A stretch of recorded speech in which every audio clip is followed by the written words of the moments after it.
चलिए। मैडम मेरा नाम है दीवान भावर। मैं यहाँ का टूरिस्ट गाइड हूँ मांडू का। मैं यहाँ के बारे में जानकारी बताता हूँ। मैम नीचे जो दिखाई दे रहे हैं बाज बहादुर का महल, इनका ये संगीत गाने के लिए। अच्छा। मैम 2 टावर ऊपर दिखाई दे, टावर के नीचे रूम बने, कौन से रूम से आप गाना गाइए, हर अलग अलग कमरे में आपको सुनाई देगा। इस महल को संगीत वाला महल कहा जाता है। इसी के बाजू में आपको मिलेगा मैम एक रेवा कुंड, इसे जो नर्मदा कुंड कहा जाता है। और सामने जो आपको 2 टावर दिखा मैम, इस टेलीफोन सिस्टम ऐसा देने के लिए बनाया गया। उस टाइम के अंदर कोई मोबाइल नहीं होते थे, हर जगह अपने सोल्जर खड़े देखे कोई झंडे के साथ को सिग्नल देने के लिए बनाया गया था। और ये मैडम आपको सामने जो पहाड़ी दिखाई दे, पहाड़ी का नाम है विंध्याचल पर्वत का रेंज। मांडू पूरा ये विंध्याचल पर्वत के ऊपर मांडू बनाया गया मैम। और नीचे जो था वो घोड़े बांधने की जगह थी, और यहाँ पे सिर्फ सेना रहती थी। अच्छा जी, आर्मी लोगों के लिए। और वो जगह है हाँ मैडम, ऊपर पे छतरी जी सोल्जर अपने वॉच करते थे में। तो आपको नीचे वाला जितना भी जो एरिया है वो आपको इस साथ अपन चलेंगे तो वहाँ से पूरा आपको एरिया दिखाई देगा। फिर आराम से फोटोग्राफी आप कर लेना। अच्छा ठीक है, मैं बता के आपको पहले देख लेते हैं। जी, फिर आप फोटोग्राफी कर लेना। अच्छा अच्छा, फोटोग्राफी कर लेंगे। Thank you Rishu. किती सुंदर है काम।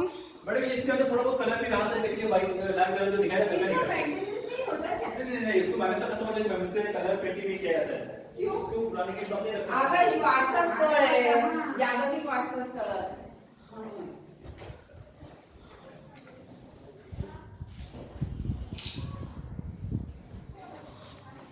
सांगा बरं का आपण टाकू. आहेत ना त्याचे पण छोटे छोटे क्लिप्स घे. हो हो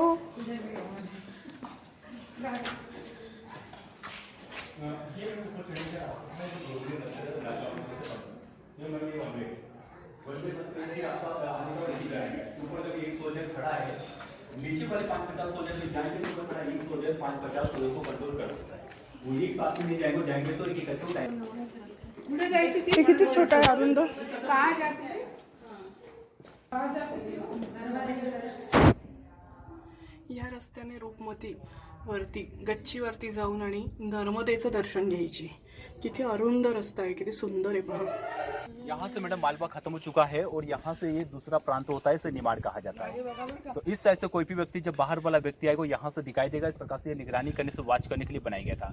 और ये जो मैम किले का जो वर्ल्ड की जो बाउंड्री यहाँ से लगा के बाउंड्री पूरा ऊपर तक जा रही है, ये पूरा 72 किलोमीटर का एरिया 70 किलोमीटर, मतलब जितना भी जो मालूम सारा इस बाउंड्री के अंदर जो बना रहता है।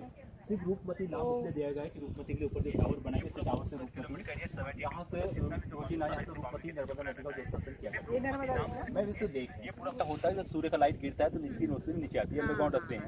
ये मेन तो ये क्या होता है कि मेन रास्ता आने का ये वाला था, और अपन जो गए थे वो रास्ता था मैम वो घोड़े बांधने की जगह थी। तो यहाँ पे कोई रूपमती का कोई रहने की जगह नहीं थी, लेकिन यहाँ पे रूपमती मात्र वो सिर्फ नर्मदा नदी का सिर्फ दर्शन करने के लिए आती थी। इसके अंदर कोई रूम कमरे कुछ नहीं। ये बिल्डिंग सिर्फ आर्मी लोगों के हिसाब से ही बनाया गया, इसको वॉच करने के लिए।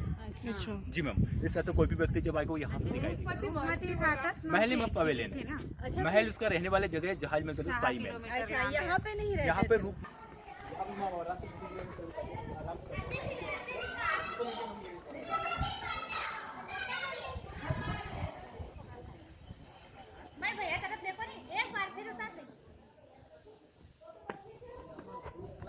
जो बना रखा है, जहाँ पे रूपमती रहा करती थी और वहीं से रूपमती यहाँ पे गुजरना, वो सिर्फ एक नर्मदा नदी का दर्शन करने के लिए रूपमती यहाँ पे वो सिर्फ आए जाए करती थी। बिल्डिंग मैडम ये रूपमती से पहले का बना हुआ है। इस बिल्डिंग का निर्माण 10वीं शताब्दी में इससे परमार राजा भोज ने बनाया था। राजा भोज होते भोपाल के, कहाँ राजा भोज और कहाँ गंगोत्री। उसी राजा भोज ने बिल्डिंग को अपनी सेना के लिए बनवाया था, क्योंकि मैडम यहाँ से एमपी को 2 भागों में बांटा गया। मालवा और दूसरा प्रांत होता है इसे निमाड़ वैली, नर्मदा वैली कहा जाता है। ये मालवा यहाँ से खत्म हो चुका है। तो अपन जमीन लेवल से अभी अपन 1200 फीट की हाइट पे खड़े हैं, सी लेवल से 2300 फीट। कोई भी व्यक्ति जब बाहर वाला व्यक्ति आएगा वो समझ यहाँ से दिखाई देगा। तो राजा भोज के समय जो बिल्डिंग बनेगा पंडित सोल्जर वॉच टावर, इसके अंदर कोई रूम कोई कमरा यहाँ पे कोई देखने को नहीं मिलेंगे। तो यहाँ पे नीचे साइड पे बना के घोड़े बांधने की जगह या अस्तबल, इसके ऊपर वाली मंजिल पे जहाँ पे सिर्फ सेना रहती थी। और अभी मैडम आपने जो देखा था पानी का जो टैंक, उसे अभी अपन कहा जाता है इसे रेन वाटर हार्वेस्टिंग सिस्टम। चूना और इससे पानी को फिल्टर करने के बाद अंडरग्राउंड चैनल है, इस प्रकार से पानी बड़े टैंक के अंदर चला जाता था। और जो सेना यहाँ पर रहती थी वही सेना पानी पीने के काम में लिया जाता था। तो अभी अपन इसे कहते हैं rain water harvesting system. Mandu stand के अंदर जब मांडू बनाया गया था, मांडू पूरा होता है और राउंड में घूम के वापस वहीं एंड होता है। लेकिन मांडू के अंदर उस टाइम के अंदर यहाँ पे 3,03,000 इमारत बनी थी। उसके अंदर 700 मंदिर थे, 300 विष्णु भगवान के और 400 जैन धर्म के।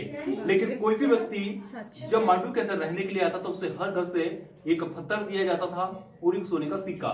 ये राजा की स्कीम थी पब्लिक को इस प्रकार से बढ़ाने के लिए। तो मांडू की आबादी उस टाइम के अंदर यहाँ पे 9 लाख की आबादी थी और दिल्ली के अंदर उस टाइम के अंदर 3 लाख की आबादी थी।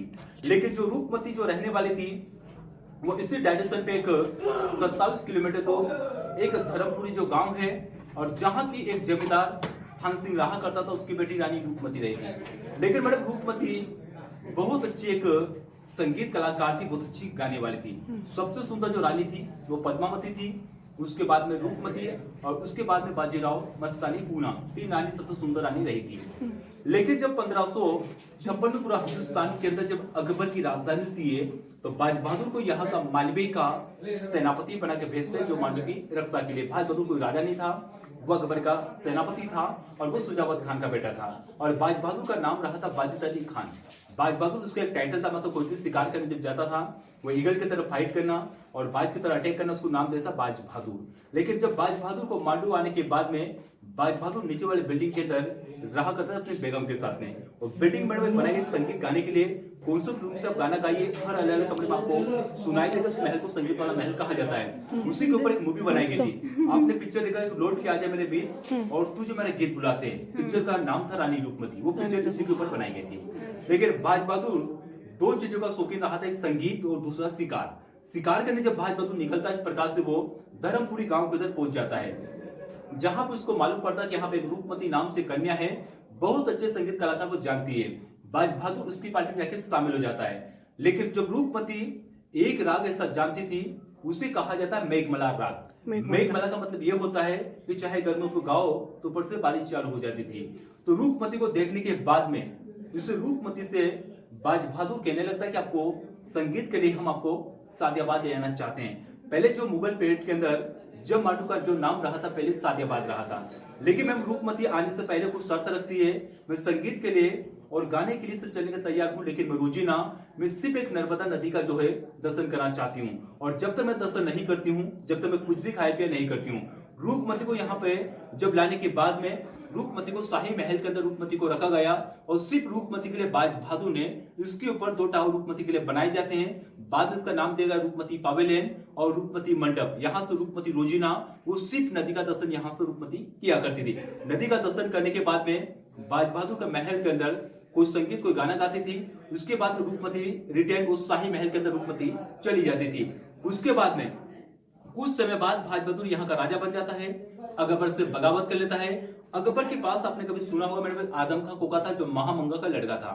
आदम खां और बाज बहादुर की जब दोनों की फाइट होती है और फाइट के अंदर बाज बहादुर को मार दिया जाता है और आदम खां मांडू को जीत देता है। जीतने के बाद में रूपमती को अपनी पत्नी बनाना चाहता था, इस दर से रूपमती आखिरी में वो जहर खा के रूपमती मर जाती है। तो रूपमती बाज बहादुर का दोनों का लव स्टोरी एक संगीत से रहा था। कोई रूपमती बाज बहादुर की कोई पत्नी नहीं थी मैडम। तो रूपमती को कभी यहाँ से नदी का दर्शन रूपमती को नहीं होता था, तो नीचे रूपमती के लिए बनाया गया रेवा कुंड, इसे जो नर्मदा कुंड कहा जाता है, जहां पे जाके रूपमती से रेवा कुंड का पूजा पाठ किया करती थी।